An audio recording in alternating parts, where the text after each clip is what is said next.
Welcome to LOA Today. I'm Walt Thiessen here with Alex King and Daniel Mangina. Today is Thursday. It is March the 26th, 2020, 4 p.m. New York time, but wherever you are in the world, thanks for joining us for another episode of LOA Today, your daily dose of happy. And today's a happy day. I mean it. Today's a really happy day.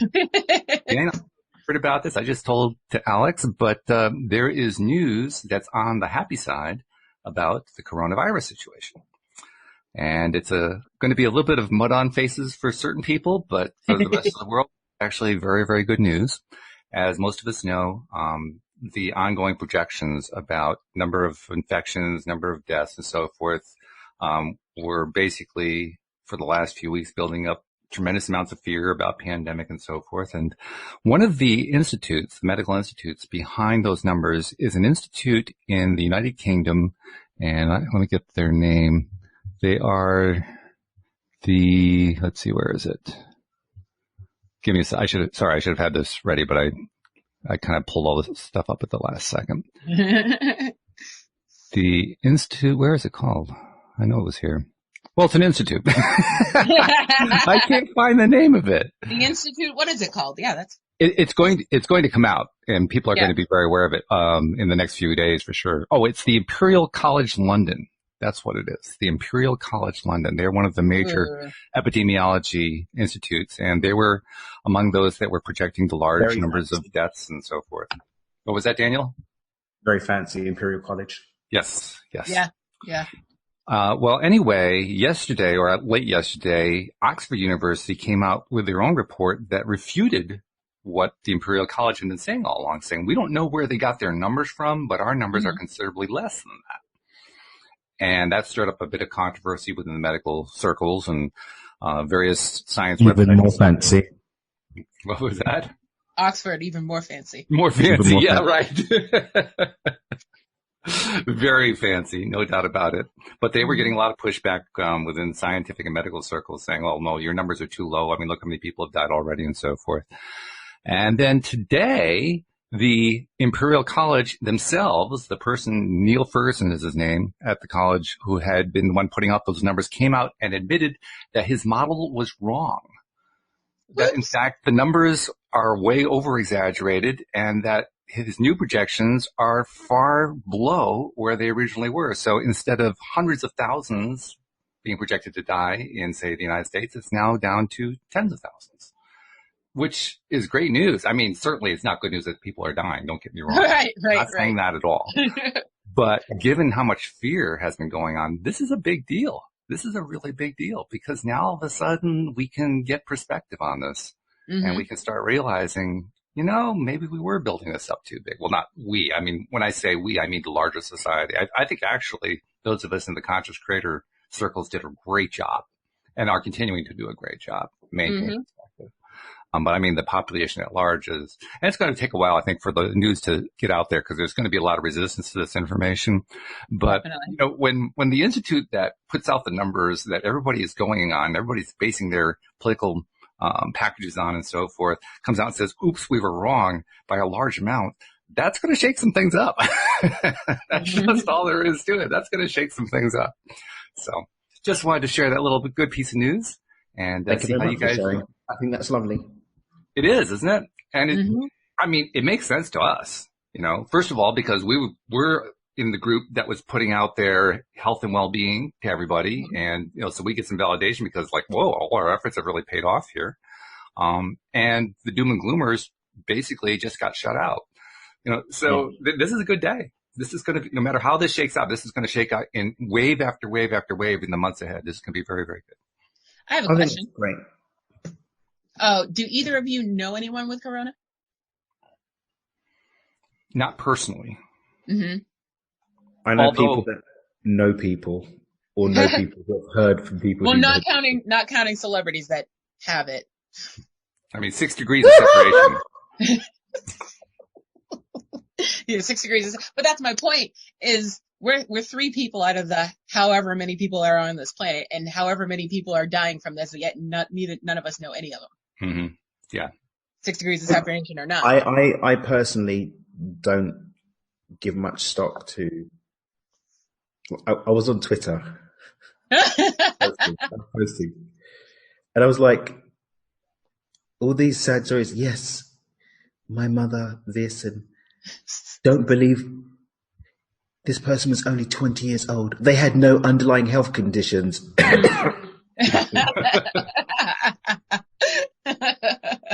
I think a lot of people are bored and making posts about stuff and creating these very fancy stories. It's just like chain letters. Yes. Or even those emails. Oh, please, I am without your help, I will certainly die. Please send 100 million Ugandan dollars, or I will certainly die. If you don't forward this post, little Amy not going to get a new heart. Facts. You gotta love Nigerians, I tell you. I mean, because the Nigerians send most of those out, and they're wonderful. I mean, they're so creative with those letters. They really are. They're not even creative. Do you know how many Nigerian princes have tried to catfish me? Oh my God. Stop it. But could I say, they might actually be princes. That's quite possible. Wait. The reason being, so for example, I've got a lot of friends from that part of the world. And being a prince doesn't mean that you've got money in Nigeria, because you've got clans and tribes and so on and so forth. Okay. Like when you've got areas like, I think it's the Delta region, where there is a lot of small tribes, and each tribe's going to have a king or a chief, and then it's princes. And if, like, for example, my good friend, his dad's passed away now, may he rest in pieces. Pieces. He was a prince. His dad was a prince, but his dad had like 5 wives, so he had like 20 siblings. Oh, and so they're all princes and princesses. Princes and princesses. Okay. But he didn't have a pot to piss in. So it very may well be a prince who very well may be in love with you based on the unicorns that he saw. Based on the one profile pic that he saw on my Facebook. Yeah, I'm sure. No, I'm sure he watches the show. He's like, she's your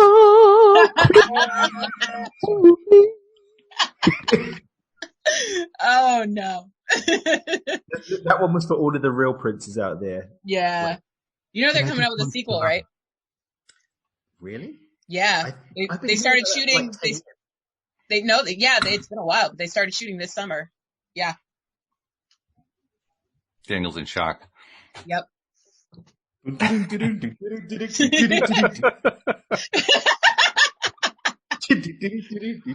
I didn't see that movie until I was like 30. Oh, you're a shameful creature. I know.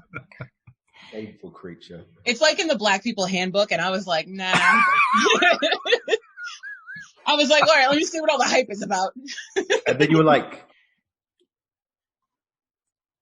nah, I was like, I'd like to have a date with Lisa.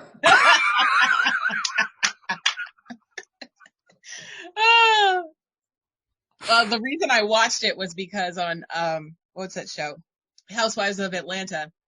One of the housewives had a Coming to America themed wedding. So I was like, why does she have lions walking her down the aisle? Yeah, she had lions coming down the aisle. It was crazy. Real lions? Real lions in cages, standing on both sides of the aisle. Yeah. Yeah.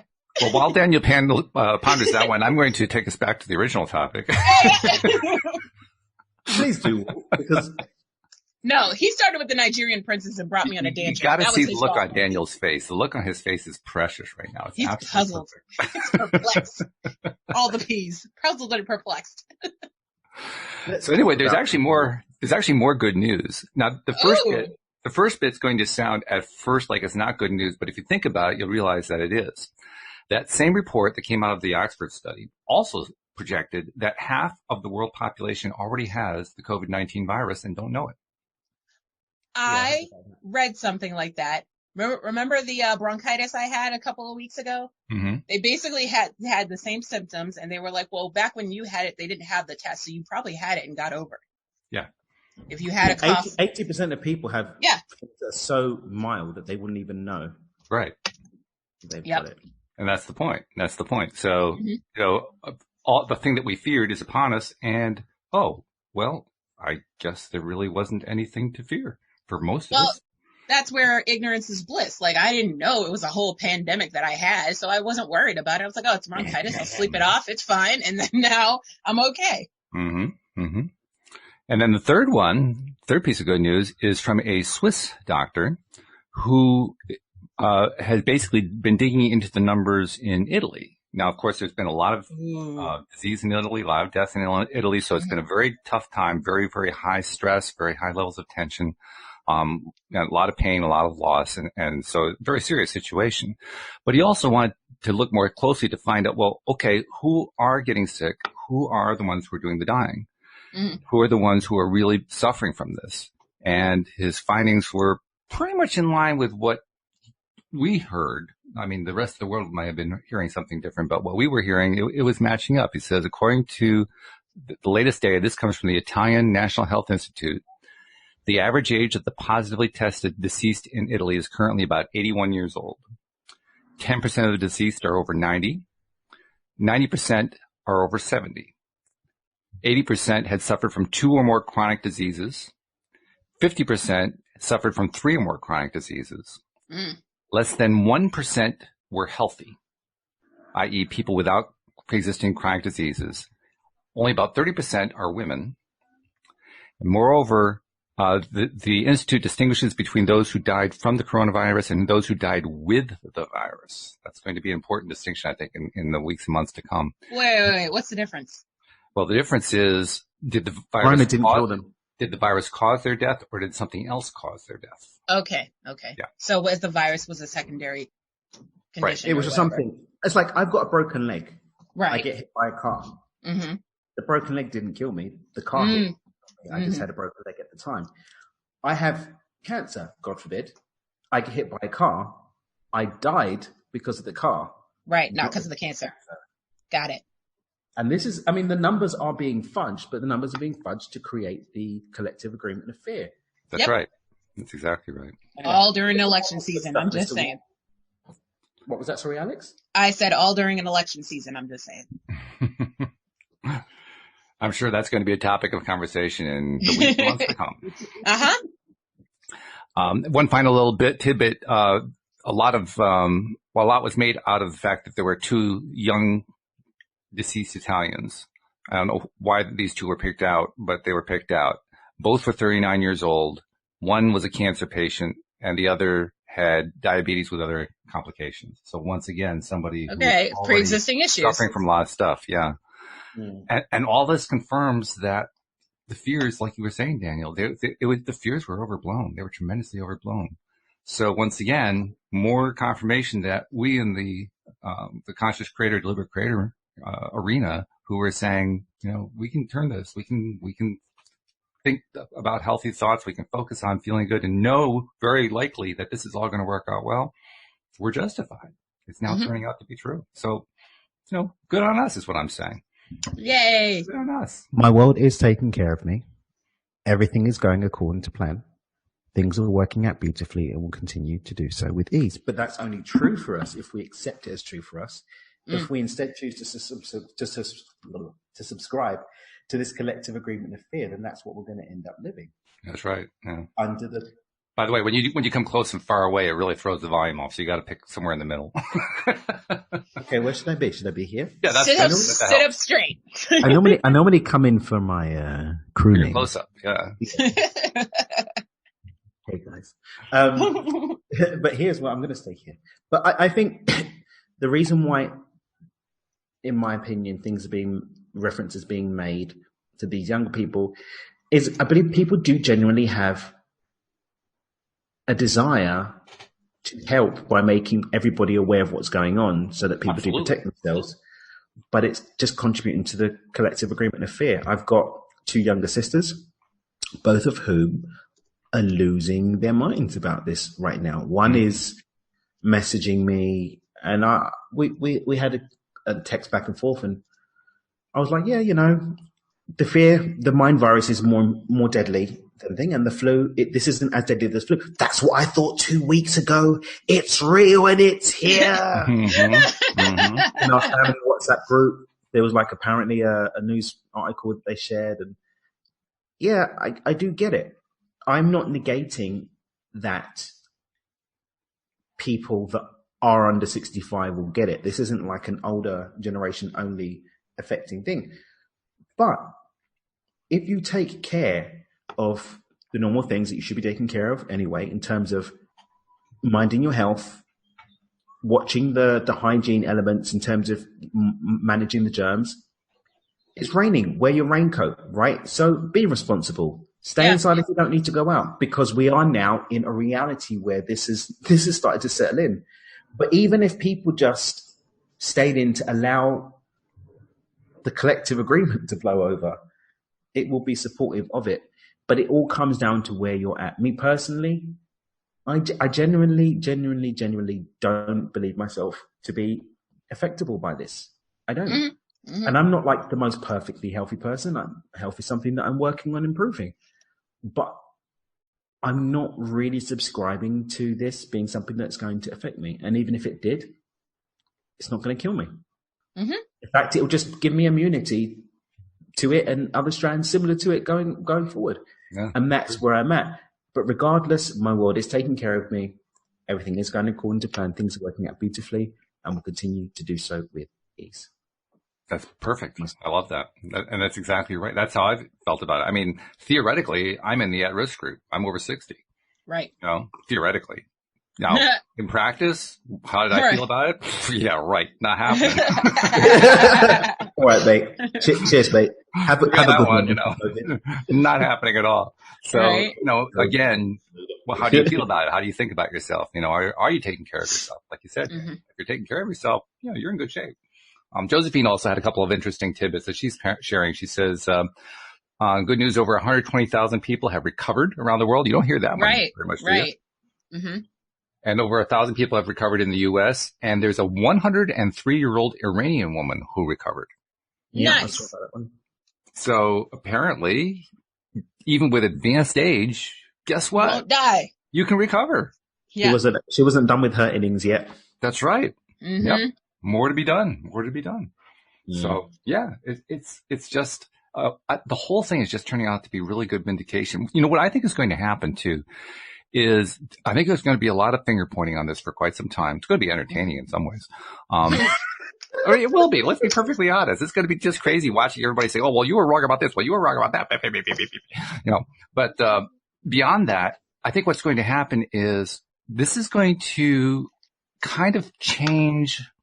It's going to shake up people's worlds a little bit. I'm not saying they're going to change their minds about a lot of things, but their worlds are going to be shaken up because so many people had hitched their wagon to the medical science train, and the medical science train let them off a cliff.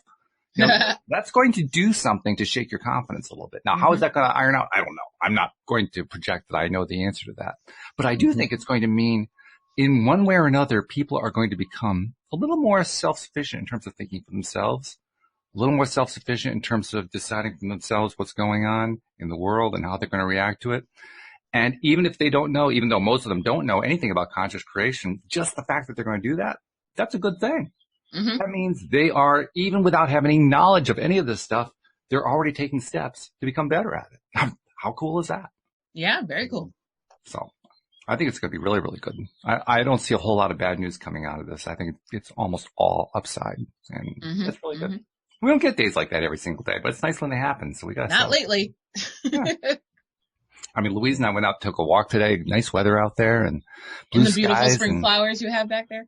Well, that's why I put the flowers back there. Yeah, exactly. It is a gorgeous day outside. It's beautiful out. Man. What's the temp? I don't know where it is where you are. I don't want to hear where it is where Daniel is. But, you know, compared to where we've been, mid-50s is balmy. So, you know. Mid-50s is basically summer. What are you talking about? It does get a little bit warmer than that in the summer, but still. A little bit. Yeah.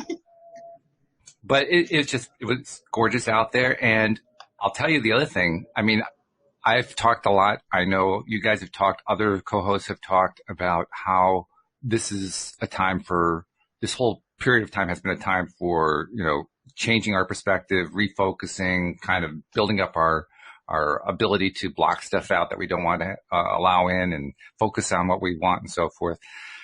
but it's been a little bit stressful too. I mean, even those of us in these circles have felt the stress of it. And, I think we've dealt with it a whole lot better than most people have, but nevertheless, we felt it. Today, out there taking the walk after hearing this news, I was back to being sunny and happy again. It was like, the shade had been lifted off of the planet and everything was just glowing. It was amazing. So, on the one hand, I am proud of myself for how much I've been able to regulate what was happening, how much it was affecting me. And on the other hand, well, when I see how much shade came off at the end, I got a little work to do left. There's still some improvement there. Oh, man. Of course, Alex, she was, kind of hiding off, oblivious to the whole thing because she wouldn't even take a phone call about it. So I'm not sure how much it's affected you. I mean, yeah, I'm glad to hear the news. Yeah. That's basically what I've been saying the entire time, but doesn't bother me either way. Like I said, I already had it and I'm immune to it apparently. So works for me.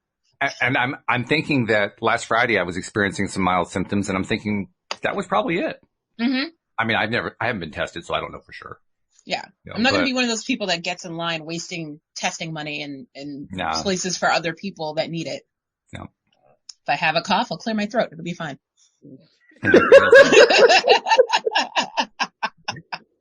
And like Daniel said, okay, now I got the immunity.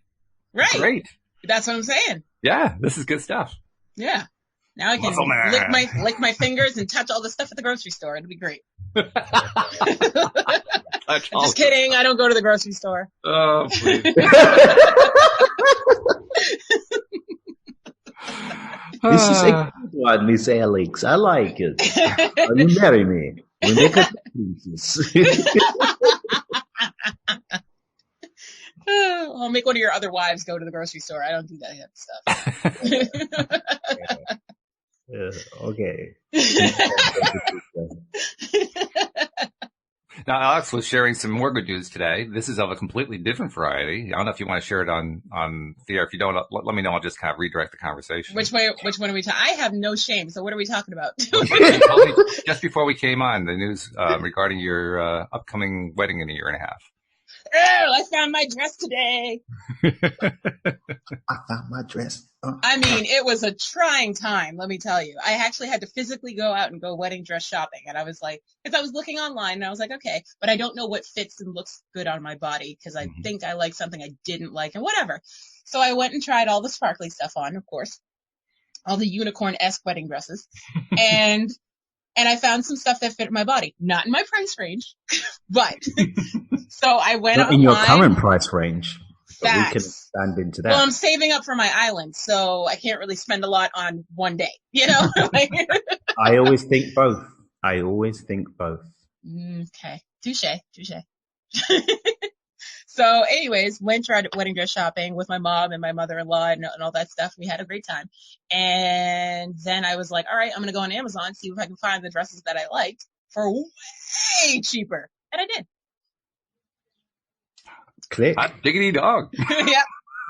And they'll customize it to my fittings. I just have to measure myself and they will make me a veil for an extra $50, which is great because none of the veils I saw matched the dresses I was wearing. And I'm very finicky about matchy. Okay. Well, I'm celebrating that in a big way. Samesies. And all this for $150. What? I know. It's a good day. It's a good day. It is a good day. It's a good day all around. All the way around. Yeah. Hey, what? $150. Yeah, Amazon don't play. Sexual chocolate. Mm-hmm. So now you don't have to worry about the social distancing as much anymore.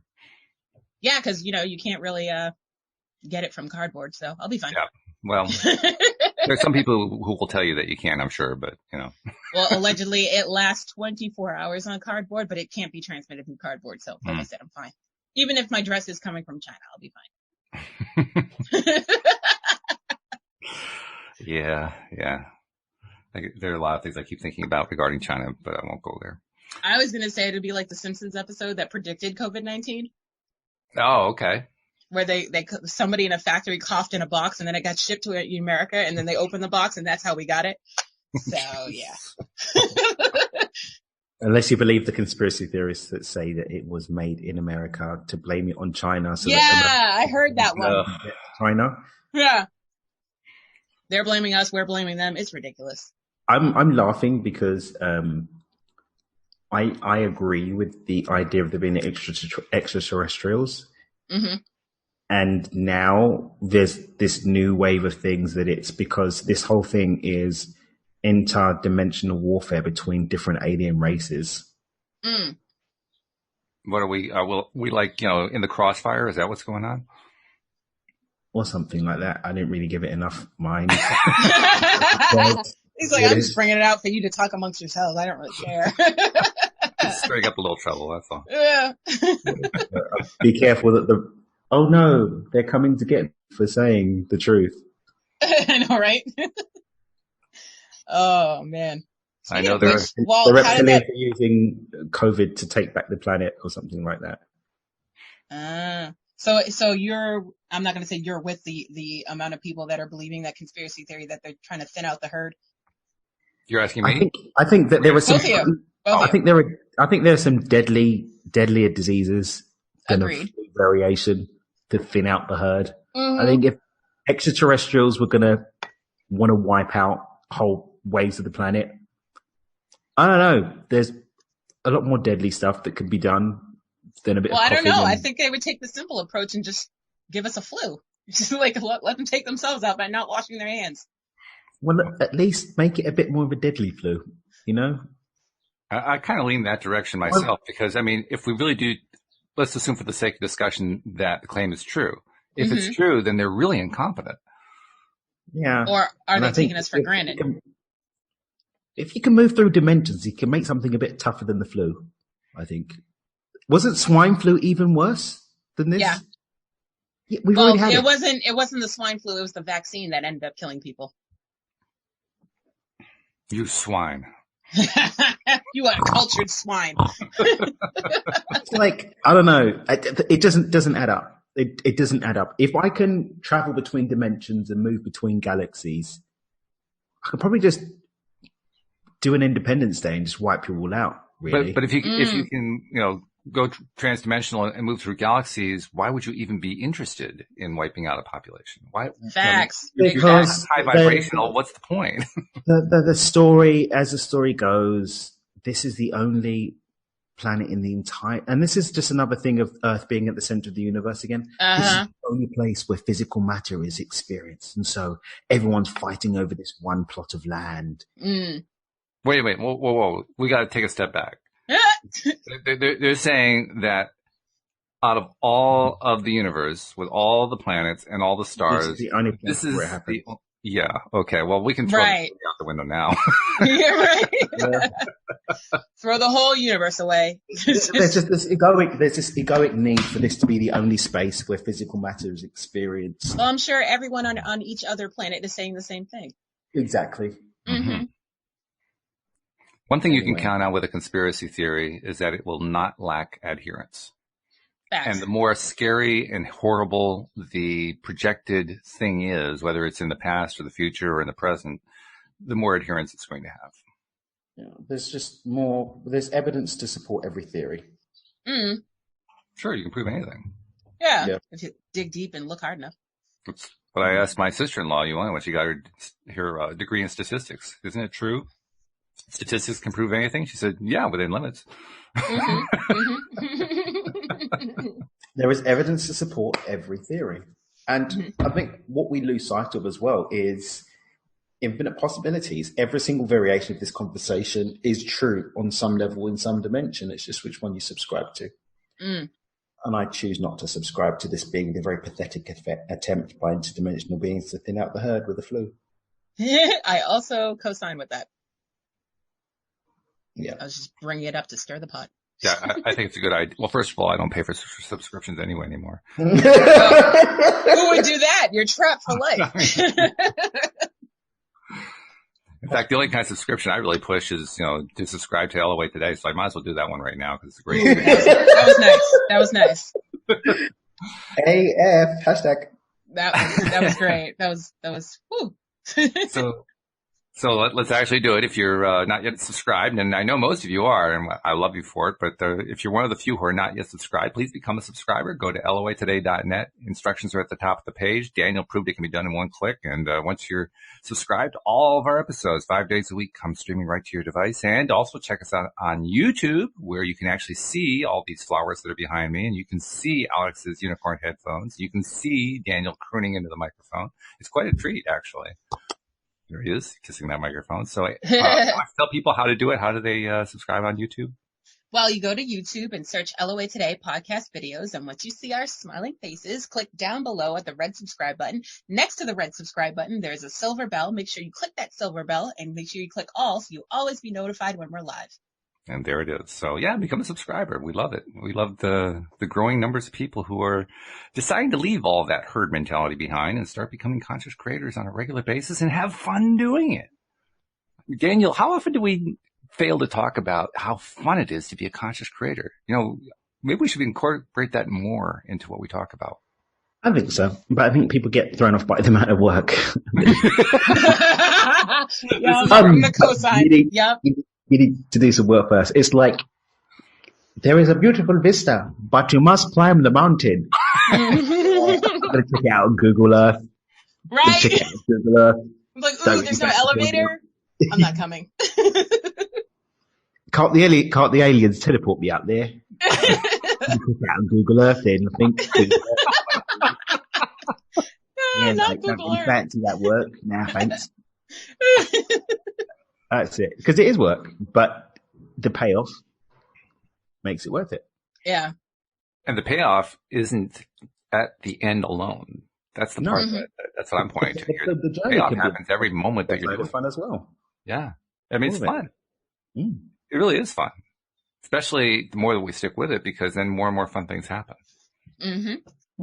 I mean, my thing that I always say is, some people are better off not trying to be a conscious creator because they're not ready to put the work in, and actually they're better off just being a default creator, being a sheep, and allowing yourself to be a slave to your unconscious blueprint. But if you do join us here on the wild side of conscious creation, you will enjoy it.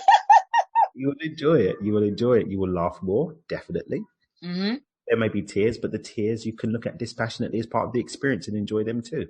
Mm-hmm. That's the beauty of being on this side of the fence, Monty. This side of the fence. Yeah, it's true. It's true. Well, we come into this world knowing we're going to experience the full range of emotions, and that includes the negative and the positive. I think what the best part of being a conscious creator is? It's recognizing you don't have to live in the negative. Facts. You can actually spend a large portion of time in the positive. That's for most of us, that's a big shift. For most of us, that's not our normal experience, including most of the sheep people. Mm-hmm. Yeah, it took me a strong 15 years. I'm not going to lie. Dan's just smiling. I made it to the top of the mountain, and now I have my prince, and we have princes and princesses together. I rode my unicorn up the mountain. Now I am here with my prince. Oh, no. Well, it's true, Alex. I mean, you didn't wait for your prince to come. You went and found him. But I did wait, though. But you enjoyed the wait. Did I? You weren't here. Alex, could you read the notes on the party line? Refer to section 3.278, where we just said it was fun. Oh, my bad. Oh yeah, I enjoyed every minute of it. Well, could we edit that and take down the video and blame it on? I'm blinking twice for someone to help me. Actually, I think it was dead on accurate because both things happened. There were times where she took a step back, and there were times where she went forward, which is exactly the way life usually works. You are a god at this, Walt. A god at this. And I thought it was just green screens that you did well and happy. I salute you, sir. I thank you. I have to admit, I have gotten to the point where I amaze myself, and I can't believe I did it. So we're on the same page. Yes. But it's true. I mean, the journey, because I remember when you first came on the show, Alex, which is about, a year and a half ago.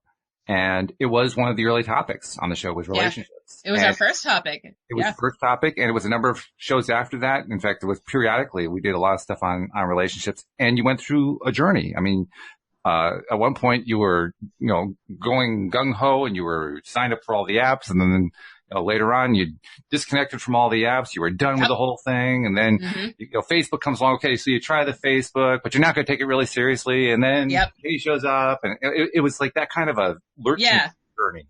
It was a roller coaster, but we got off the ride. We got off the ride, yes. We haven't left the park, but we got off the ride.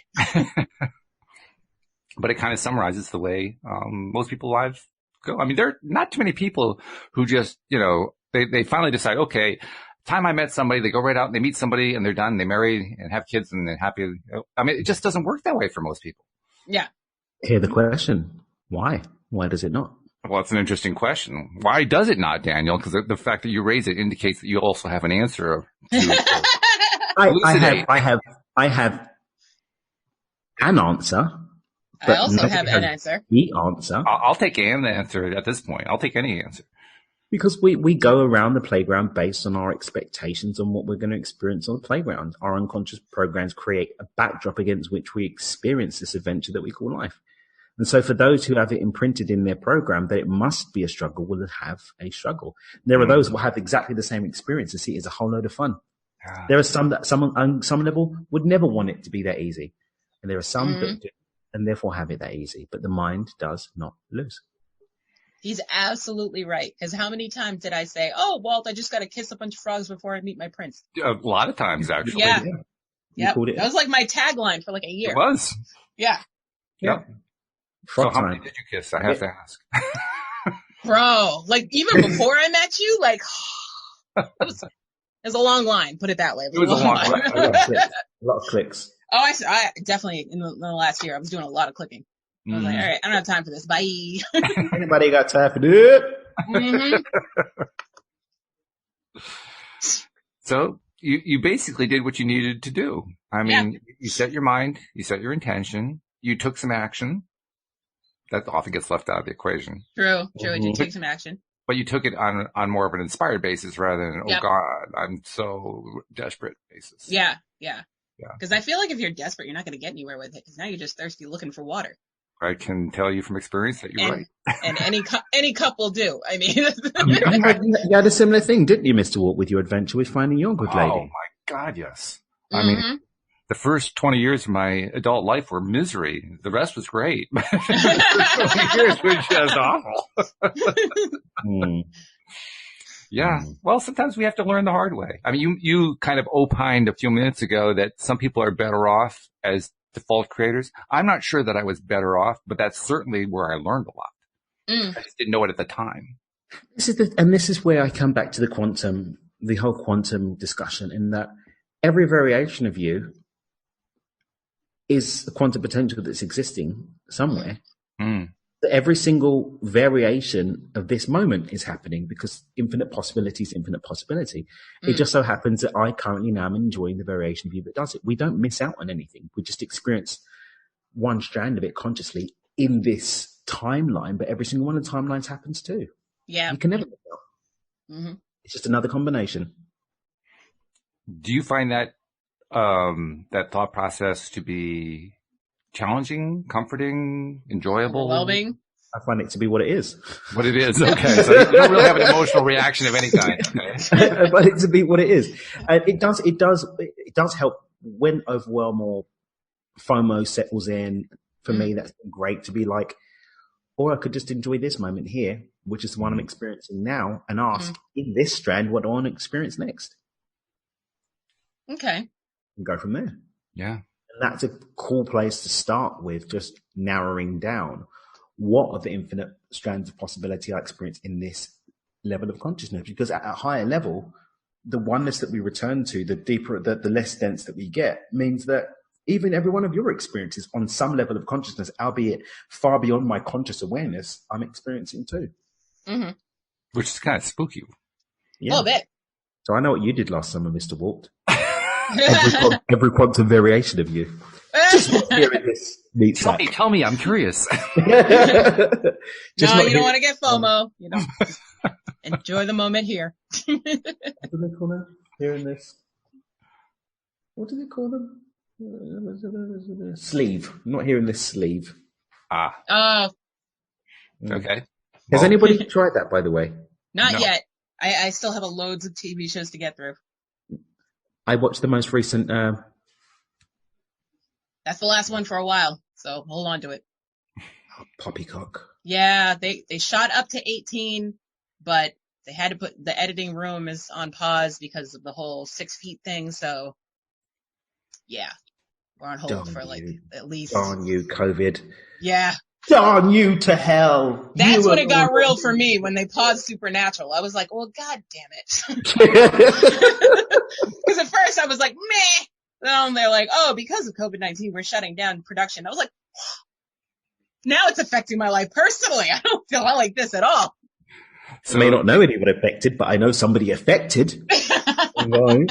So 20% of the population here in the U.S. are unemployed. Restaurants are closed everywhere. Bars are closed. Most public places are closed. But what got Alex was when they closed down Supernatural. Facts. Okay. Yeah. I was okay with not having pizza with my episode. I was okay with that. I don't drink anyway. I don't need a bar. I'm fine. But you take away my TV show. Son of a biscuit.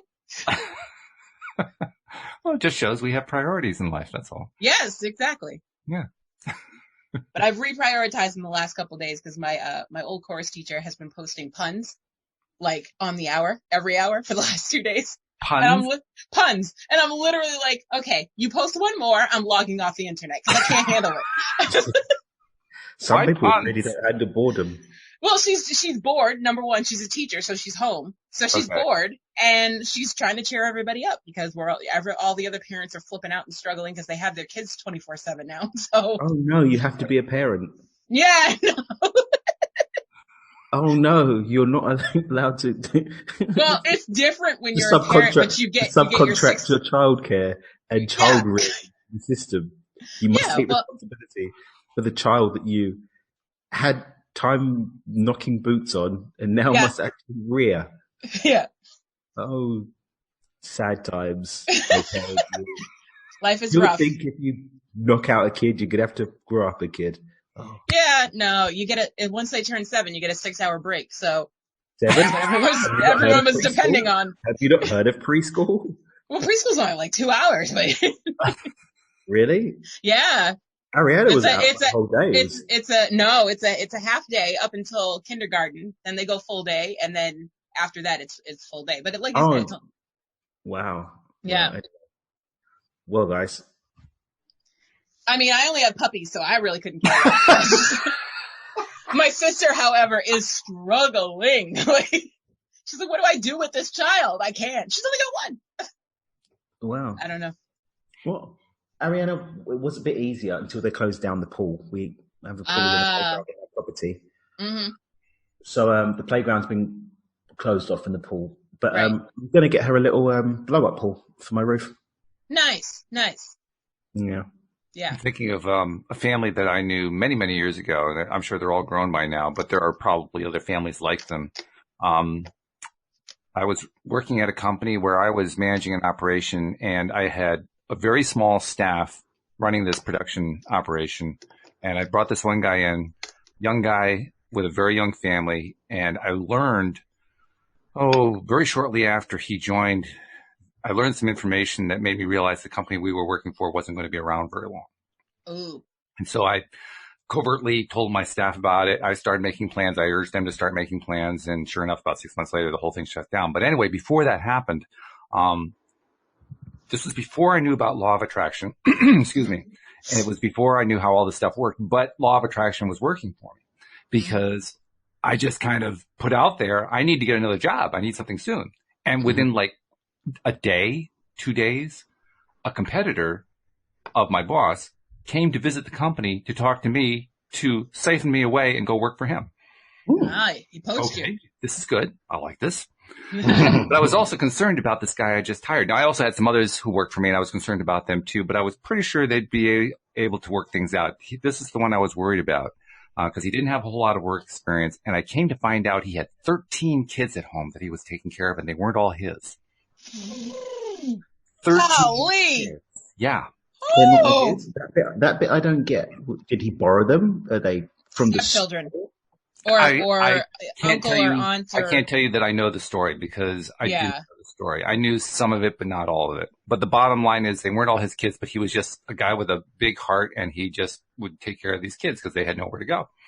Mm-hmm. So anyway, I gave my notice and went through the whole motion of going to the next company. My last day on the job, he asked me to come home and meet his family. Wow. I said, oh, okay. Well, sure, if you'd like me to. So I went to meet his family and come to find out he was the most grateful guy in the world because I was the only person who was willing to take a chance on him. I had hired him when nobody else would. And even though he was about to lose his job, he wanted to introduce all of his kids and his wife to me as the person who was the one person who had stood up for him. And meanwhile, I'm basically melting into the floor here. I mean, right. But here's the part that blew my mind. They were living in a 2-bedroom apartment. How many kids in a 2-bedroom apartment? 13. Okay, so they weren't foster children because that's illegal. Nope. Wow. They weren't borrowed because why would you borrow for that? I don't understand. They were stacked into these bedrooms. Oh, no. It was like bunk bed after bunk bed. Yeah. And we get there at it was after the workday, after they had a little party for me. And then I went to go visit him and his family. And we got there like 9:30, 10 o'clock at night. The kids were all in bed. He gets them all out of bed to come meet me. Wow. And meanwhile, I'm like so embarrassed. Like, I really didn't want to wake all these kids up, Right. But he wanted to make sure that they all met me. And they were all very sweet kids. They were all very good natured and so forth. And I think about him periodically. Same with Nathan. I think about Nathan periodically. I hope things improved for him. He really deserved it.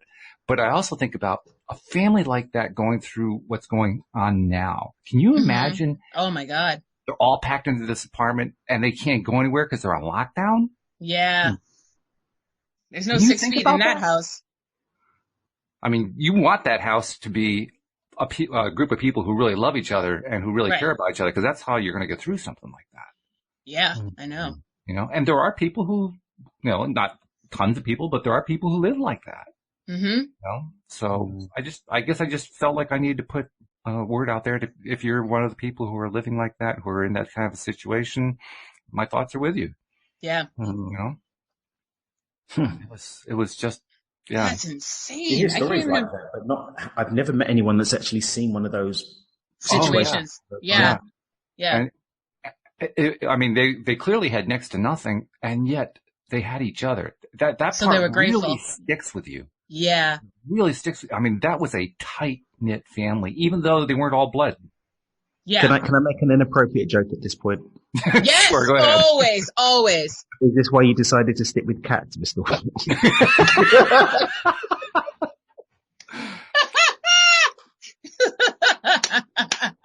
I meant to bring a kitten on air for you guys today. A kitten? Yeah, well, because I remember I told you one of Kenny's cats had 4 kittens. Right, yeah. Yeah, so now they're at the age where I can take them out of the cage and touch them and stuff, but they're still young enough that they don't have dander yet, so I can play with them. It's fine. Mm. But yeah, so I was playing with Tigger today. Yes, I've named them. They're not staying, but I've named them. Well, that's what you do with kittens. Yeah, they're adorable, and I don't even like cats. I like kittens though; they're cute. Kittens are fun. Puppies are fun. Kittens are cute. Cats are assholes. That's sorry. I have interesting views on quick tangent. People who support animal rights and have pets. Okay. Oh, interesting. I'm waiting. Yeah, this is going to be interesting. I want to. Hold on. He's building up the suspense. Let's wait. He is. Yeah. Sorry. I'll be quiet.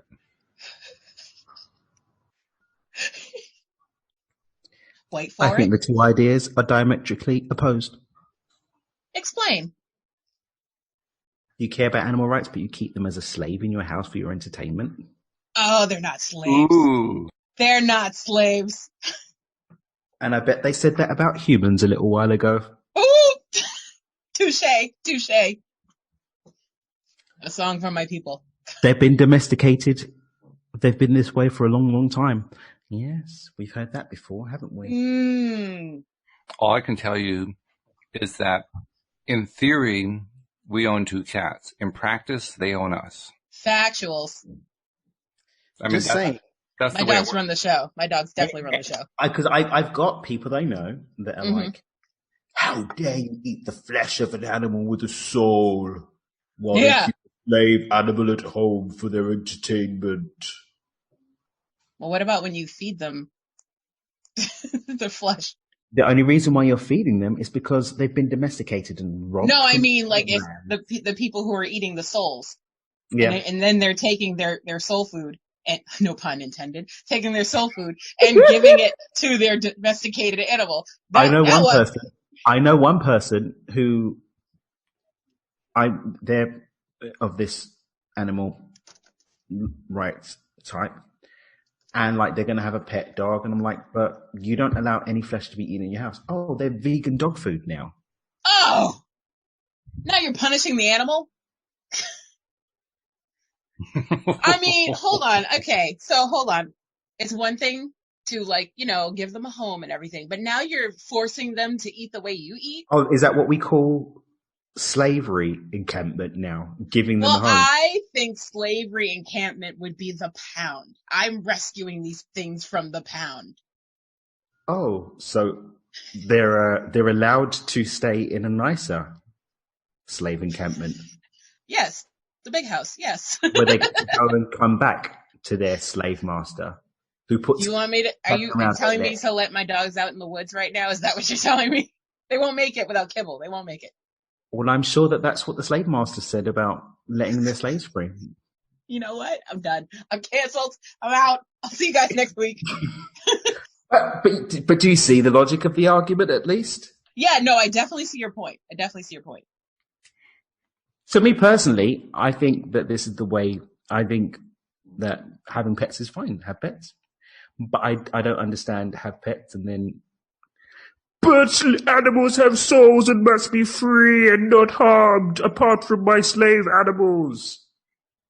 Well, I don't eat meat, but that's not for any specific soul reason. That's just because it's too much chewing. So I'm a lazy chewer. So I love pets just because they're snuggly, they're adorable, and they love you back. And you don't have to, raise them like kids because that's just too much work. Got you. Yeah. And that's where I stand on that. I'm a pescatarian, personally.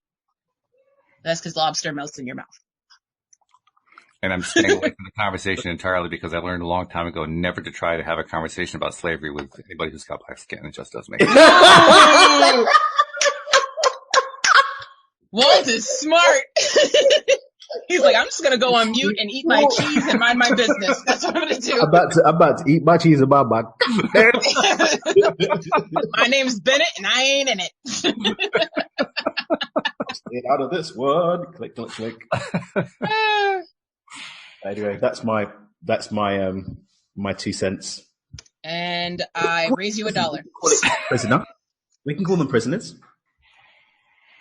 But they're not. Call them what you want. I mean, as far as I know, my cats rule the roost, so I don't think it makes a whole lot of sense. Even if they are prisoners, they're prisoners in like the white collar prisons where like Martha Stewart went, where she plays tennis and eats lobster all day. They have the good life. Yes, the good life. I mean, if I were to describe to you how many times during the day Louise and I have to get up to let the cats in or out of the front door, you would just you'd be in shock, So. Yes. Rusty's looking at me like, are we going outside? I'd be in awe because I'm not doing it. About the 45th time, it's like, enough already. Make your mind up. Are you in or are you out? Which is, come on. Yep. In or out. Make up your mind. Well, on nice days, I just leave the door open because I'm like, you decide amongst yourselves when you're going in and out because I don't have time for all this. Luckily, the weather's been great, so I can do that all winter. That's actually part of our dream of, we're trying to get our dream house, and part of the dream house is having a cat door so the cat can literally go anytime if she wants to, And we want to get a new door with a dog door in it. It's not just a cat flap. Yeah. Well, it can be. Well, actually, a true cat door isn't just a cat flap. It actually, you put a microchip in the back of their neck so they can only recognize them. And so it opens for them and it doesn't open for anything else. Yeah, they're super fancy now. Yeah. Have you seen the super fancy litter boxes now? What's that one? My mom was telling me they're all mechanical. So every time the cat goes in the bathroom, this arm come down and sweeps the litter box. Oh, yeah. Yeah. That's on the wish list, I think. Agreed. I'm telling Kenny to put it on his wish list because we have 7 cats at this point, and I'm done. Oh, yeah, 2 is plenty. 7 is excessive. 7, that's like having 13 kids in a 2-bedroom apartment. Factuals. Yeah. That's pretty much what that is. So. Mm-hmm. Well, I have to say we have found the most unique and individual way to celebrate the fact that, we have this wonderful coronavirus news, that it's not nearly as bad as everybody thought it was going to be. And the powers that be are saying, oh, we overestimated by like 10 times and so forth. And we turned it into a conversation about cats and dogs. It's just an amazing transition, I have to say. And rabbits and hamsters and guinea pigs also. That's right. They have souls too. Well, I believe they're more slaves than dogs and cats are. Because they're stuck in cages within a house. That's not how they're meant to run around. But, dogs have and cats have the free range of the house. So at least, they have yard time, So we started off with the COVID-19 numbers are great. And then we ended off with pets are slaves. And that's how the hashtags went, just so you know. All you have to do is add guinea pigs on wheels. And now you've got, the average wage worker. And now you got an entire metaphor for everything. Oh, man. Well, the guinea pigs have quit because unemployment is very low or high right now. Oh, jeez. We do have unusual ways of reaching for those high-flying moments here on the show. How about guys? Daniel's done. Alex is done. I was done 20 minutes ago, but I kept checking back in. I promised that I would ask Daniel about the latest T-shirt because he does a different T-shirt every day. So yes, what do you have today, sir? What's today's T-shirt? Do you even spiritual? I like it. Spiritual. Oh yeah, that's good. The actual ones that are for sale have a question mark. By the way, the question mark is missing from this one. This is a sample. So why are your T-shirts just words and not hashtags? I have the hashtag. Oh, not on this one. The chair's in the way. I was like, you have a hashtag on your chair that you changed every day? The hashtag is on the back of the neck. Gotcha. Okay. Yeah. Well, I'm going to make it a website. You just hashtag it now and it brings up everything. Yeah, exactly. That's why I hashtag. Mm-hmm. That's true. That's the way it works. Bring it all up. Okay. Well, as usual, it's wacky and weird, and that's what Thursdays are all about. So thank you guys for your wacky weirdness. We really appreciate it so much. Thank you also. No problem. Josephine in the live stream was going crazy. I'm sorry I didn't give you as much airtime as I did the other day, but at least I mentioned a few of the things. I mean, she was just, going nuts again with all this stuff. Is she the new Jeffrey? Is that what's happening? I think, yeah, Jeffrey's kind of on vacation in a sense. I mean, he still shows up to tune in, but he's just not posting as much. Josephine she tells me that, she's inspired by what we talk about in terms of it inspiring her poetry. She's a poet. Oh, nice. So this is Look at us putting good out into the world. Yeah, how about that? Yeah. Mm-hmm. So how about that? We're inspiring. Isn't that cool? I like it. Yeah, good stuff. So thank you, Josephine. Thank you especially to our podcast listeners as well. We'll see you all next time. You're on LOA Today. Goodbye, everybody.